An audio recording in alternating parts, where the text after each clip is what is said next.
Well, now to this, a fire ripped through a Northeast Portland building early this morning. Now an arrest is made in the case. And investigators believe this wasn't an accident. They think the suspect set the fire on purpose. Now to our Joyce O'Geary joining us live tonight, going beyond the headlines for this story. Joyce? Liz, 4 fires were set this morning, and one of them completely destroyed this building behind me. You can see the ash and debris that left behind. Thankfully, no one was hurt when this building went up in flames. It's sad because somebody probably lost their whole life. Portland Fire and Rescue say the first fire was set at an occupied homeless camp near Northeast 28th Avenue and Sandy Boulevard. Shortly after that fire, another one was set at a recycling bin across the street.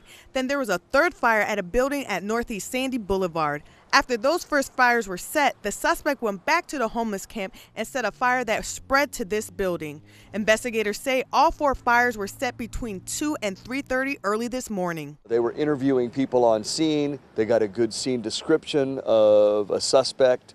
They canvassed the area following those on-scene interviews, were able to identify that subject. Later in the day, Portland police found the arson suspect, John Martin. He was arrested shortly after being found at a nearby homeless camp. It's relief that someone actually got caught, so that's progress. The building that went up in flames was currently empty. Nearby business owners on Northeast Sandy say they're on alert, and it's a constant fear that their business will be hit next. With break-ins, the homelessness, with a lot of crowding, a lot of theft happening, everyone's always on edge. A lot of the businesses here are just putting up their own gates, setting up their own alarm systems. And it's not because the building's not helping, it's just that we're just trying to take extra measures in order to make it more livable and accessible and workable for everyone.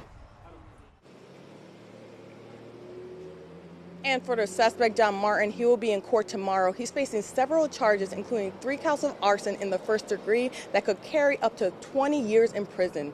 Live in Northeast Portland, Joyce O'Geary, KOIN 6 News. Joyce, thank you. And my gosh, yeah, you can see quite the destruction behind you still this evening. Thank you, Joyce.